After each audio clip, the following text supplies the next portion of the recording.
میں اللہ تعالیٰ کی پناہ مانگتا ہوں شیطان مردود سے۔ اللہ تعالیٰ کے نام سے شروع جو انتہائی مہربان اور بڑا رحم کرنے والا ہے۔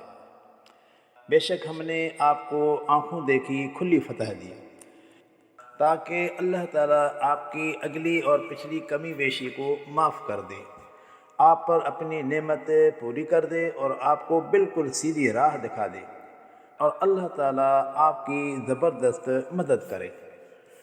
وہ اللہ ہی ہے جس نے مومنوں کے دلوں پر بڑا سکون نازل کیا تاکہ وہ اپنے ایمان کے ساتھ مزید ایمان بڑھائیں۔ آسمانوں اور زمین کے اصل لشکر تو اللہ تعالیٰ کے پاس ہیں۔ اللہ تعالیٰ بڑے علم والا اور بڑی حکمت والا ہے، تاکہ مومن مردوں اور مومن عورتوں کو ایسے باغات میں داخل کرے جن کے نیچے مختلف قسم کی نہریں بہہ رہی ہیں، وہ ان میں ہمیشہ رہیں گے اور ان کی برائیوں کو اصل دفتر سے مٹا دے۔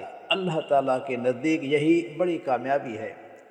اللہ تعالیٰ کے متعلق غلط گمان رکھنے کی وجہ سے منافق مردوں اور منافق عورتوں اور مشرک مردوں اور مشرک عورتوں کو عذاب دے۔ ان بدگمانیوں کے سبب ہی ان پر یہ برا معاملہ آ گیا۔ ان پر اللہ تعالیٰ کا غضب ٹوٹ پڑا، اس نے ان پر لعنت کی اور ان کے لیے جہنم تیار کی جو برا ٹھکانہ ہے۔ آسمانوں اور زمین کے اصل لشکر تو اللہ تعالیٰ ہی کے ہیں، اور اللہ تعالیٰ زبردست حکمت والا ہے۔ بے شک ہم نے آپ کو گواہی دینے والا، خوشخبری دینے والا اور ڈرانے والا بنا کر بھیجا ہے، تاکہ اے لوگو تم سب اللہ تعالیٰ اور اس کے رسول صلی اللہ علیہ وسلم پر ایمان لاؤ، ان کے ہاتھ مضبوط کرو، ان کی عزت و احترام کرو، اور صبح و شام اللہ تعالیٰ کی تسبیح کرتے رہو۔ بے شک جو لوگ حدیبیہ کے میدان میں آپ کی بیعت کر رہے ہیں، وہ در حقیقت اللہ تعالیٰ سے بیعت کر رہے ہیں۔ ان کے ہاتھوں کے اوپر اللہ تعالیٰ کا ہاتھ ہے۔ اب جو اس بیعت اور عہد کو توڑے گا تو اس کا وبال اسی پر ہوگا، اور جو اللہ تعالیٰ سے کیے گئے عہد کو پورا کرے گا تو اسے اللہ تعالیٰ بڑا اجر دے گا۔ اے نبی صلی اللہ علیہ وسلم، عرب کے وہ بدو جو آپ کی دعوت کے باوجود عمرے کی ادائیگی سے پیچھے رہ گئے، وہ آپ کے پاس بہانے بنا کر آئیں گے اور کہیں گے کہ ہمیں ہمارے مال اور بچوں نے مشغول کر رکھا تھا، جس کی وجہ سے ہم آپ کے ساتھ نہ چل سکے، اس لیے بطور مہربانی ہمارے لیے بخشش کی دعا مانگو۔ حالانکہ یہ لوگ ایسی بات کہہ رہے ہیں جو ان کے دلوں میں نہ تھی۔ کہہ دو کہ اگر اللہ تعالیٰ تمہیں نقصان پہنچانا چاہے یا فائدہ پہنچانا چاہے تو اس کے سامنے کون ہے جو تمہارے لیے کچھ کر سکے؟ اللہ تعالیٰ تمہارے ہر عمل سے خوب واقف ہے۔ در حقیقت تم بدو نے یہ پختہ گمان کر رکھا تھا کہ رسول اللہ صلی اللہ علیہ وسلم اور مومن لوگ کسی حالت میں اپنے بال بچوں میں واپس نہ آ سکیں گے۔ تمہیں یہ بات اپنے دل میں بہتر لگ رہی تھی، اور تم لوگوں نے انتہائی برا گمان کیا، اس لیے تم تباہ ہونے والی قوم بن گئے۔ اور جو لوگ اللہ تعالیٰ اور اس کے رسول صلی اللہ علیہ وسلم پر ایمان نہ لائے تو ایسے انکار کرنے والوں کے لیے بھڑکنے والی آگ تیار ہے۔ آسمانوں اور زمین کی بادشاہی اسی کی ہے، وہ جسے چاہے معاف کر دے اور جس سے چاہے عذاب دے۔ اللہ تعالیٰ بڑا معاف کرنے والا اور بڑا رحم کرنے والا ہے۔ اب جب تم غنیمت کا مال حاصل کرنے کے لیے جنگ پر روانہ ہوں گے تو یہ پیچھے رہ جانے والے تم سے کہیں گے کہ ہمیں بھی اپنے ساتھ جنگ پر چلنے کی اجازت دو۔ یہ لوگ اللہ تعالیٰ کی پہلے سے طے شدہ بات کو تبدیل کرنا چاہتے ہیں۔ تم انہیں صاف کہہ دو کہ تم ہمارے ساتھ جنگ پر ہرگز نہیں چل سکتے، تمہارے لیے اللہ تعالیٰ پہلے ہی حکم دے چکا ہے۔ اس پر وہ کہیں گے کہ تم لوگ ہم سے حسد کر رہے ہو۔ ایسا ہرگز نہیں ہے، بلکہ یہ کم فہم لوگ ہیں۔ تم انہیں پیچھے رہ جانے والے بدوں سے کہہ دو کہ ٹھیک ہے، اب تمہیں عنقریب ایسی قوم سے لڑنے کے لیے بلایا جائے گا جو بڑی جنگجو ہے، تمہیں اس سے جنگ لڑنی ہوگی، یا ہو سکتا ہے کہ وہ شکست مان لے۔ جنگ کے دوران اگر تم لوگوں نے اطاعت کی تو اللہ تعالیٰ تمہیں بہترین اجر دے گا، لیکن اگر پہلے کی طرح تم لوگوں نے پیٹھ دکھائی تو اللہ تعالیٰ تمہیں دردناک عذاب دے گا۔ اس جنگ میں اندھے، لنگڑے اور بیمار آدمی کے نہ چلنے پر کوئی گناہ نہیں ہے۔ بہرحال جو آدمی اللہ تعالیٰ اور اس کے رسول صلی اللہ علیہ وسلم کی اطاعت کرے گا تو وہ انہیں ایسے باغات میں داخل کرے گا جن کے نیچے مختلف قسم کی نہریں بہہ رہی ہوں گی، لیکن اگر کوئی پیٹھ پھیرے گا تو اسے دردناک عذاب دے گا۔ اے نبی صلی اللہ علیہ وسلم، اللہ تعالیٰ مومنوں سے اس وقت خوش ہو گیا جب وہ درخت کے نیچے آپ کی بیعت کر رہے تھے، اور اس وقت ان کے دلوں کی کیفیت اور خلوص کو بھی اس نے جان لیا تھا۔ پھر ان پر دلی سکون نازل فرمایا اور انہیں بدلے میں ایک قریب ملنے والی فتح یعنی خیبر کی فتح کی خوشخبری دی، جو صرف 6 ماہ بعد فتح ہو گیا۔ اس فتح میں وہ بڑا غنیمت کا مال حاصل کریں گے۔ بے شک اللہ تعالیٰ زبردست حکمت والا ہے۔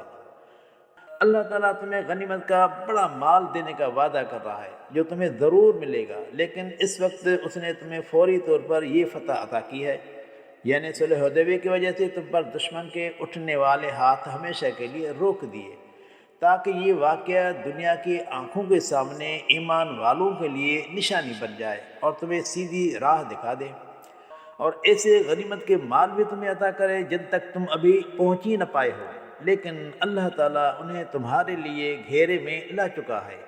اللہ تعالیٰ ہر چیز پر قدرت رکھتا ہے۔ اگر کافر تم سے حدیبیہ کے مقام پر لڑتے بھی تو وہ ضرور اس وقت بھی پیٹھ پھیر کر بھاگ جاتے، پھر انہیں کوئی حمایتی و مددگار نہ مل سکتا تھا۔ یہ اللہ تعالیٰ کا طریقہ ہے جو شروع سے چلا آ رہا ہے، اس لیے آپ اللہ تعالیٰ کے طریقے میں ہرگز تبدیلی نہ دیکھو گے۔ وہ اللہ ہی ہے جس نے مکہ کی وادی حدیبیہ میں تمہیں اور ان کفار کو آپس میں لڑنے سے روکا، حالانکہ تمہیں اللہ تعالیٰ کی مدد سے ان کفار پر غلبہ بھی حاصل ہو چکا تھا۔ اللہ تعالیٰ کی تمہارے اعمال پر گہری نظر ہے۔ ان لوگوں نے کفر کیا اور تمہیں مسجد حرام یعنی خانہ کعبہ سے روکا اور قربانی کے جانوروں کو قربان گاہ تک پہنچنے نہ دیا، اس وجہ سے ان سے لڑائی ہو جانی تھی۔ لیکن اگر مکہ میں مومن مرد اور مومن عورتیں موجود نہ ہوتی جن کی موجودگی کا آپ لوگوں کو علم نہ تھا تو لڑائی کی وجہ سے آپ انہیں انجانے میں روند دیتے، پھر بعد میں تمہیں اپنے مومن بھائیوں کے نقصان پر تکلیف پہنچتی۔ اسی لیے تمہیں ان کافروں سے حدیبیہ کے مقام پر ٹکرا جانے سے روکا گیا، تاکہ اللہ تعالیٰ جسے چاہے اپنی رحمت میں داخل کر دے۔ اگر مکہ کے مسلمان کفار سے الگ ہو جاتے تو ہم ضرور ان کفار کو دردناک عذاب دیتے۔ اور وہ وقت یاد کرو جب کفار نے اپنے دل میں ضد کی جو جاہلیت والی ضد تھی، یعنی مسجد حرام میں داخل ہونے سے روکنا اور حدیبیہ کی شرائط اپنی مرضی کے مطابق منوانا۔ تو ایسے ضد والے ماحول میں اللہ تعالیٰ نے اپنے رسول صلی اللہ علیہ وسلم اور مومنوں پر دلی سکون نازل فرمایا اور انہیں خود پر قابو پانے کے لیے پرہیزگاری کی بات پر قائم رکھا، کیونکہ مومن ہی اس کے حقدار اور لائق تھے۔ اللہ تعالیٰ ہر چیز کو خوب جانتا ہے۔ بے شک اللہ تعالیٰ نے اپنے رسول صلی اللہ علیہ وسلم کے خواب کو سچا کر دکھایا کہ انشاءاللہ تم میں سے کچھ لوگ اپنے سر منڈوا کر اور بال چھوٹے کر کے امن سے بغیر کسی خوف کے مسجد حرام میں ضرور داخل ہوں گے۔ اس کا علم تمہیں نہ تھا لیکن اللہ تعالیٰ کو علم تھا، اس لیے اس نے تمہارا خواب پورا ہونے سے پہلے ایک قریبی فتح یعنی خیبر کی فتح نصیب کی۔ وہ اللہ ہی ہے جس نے اپنے رسول صلی اللہ علیہ وسلم کو ہدایت اور سچا دین دے کر بھیجا تاکہ وہ اسے دوسرے تمام دینوں پر غالب کر دے، اور اللہ تعالیٰ ہی اس بات کا گواہ کافی ہے۔ حضرت محمد صلی اللہ علیہ وسلم اللہ تعالیٰ کے رسول ہے۔ ان کے ساتھی کفار پر انتہائی سخت مگر آپس میں ایک دوسرے کے لیے بڑے رحم دل ہیں۔ زیادہ تر آپ انہیں رکوع و سجود کی حالت میں دیکھو گے اور ہمیشہ اللہ تعالیٰ کے فضل اور رضا کی تلاش میں پاؤ گے۔ زیادہ سجدوں کی وجہ سے وہ اپنے چہروں ہی سے پہچانے جاتے ہیں۔ ان کی اس صفت کی مثال تورات اور انجیل میں بھی بیان کی گئی ہے۔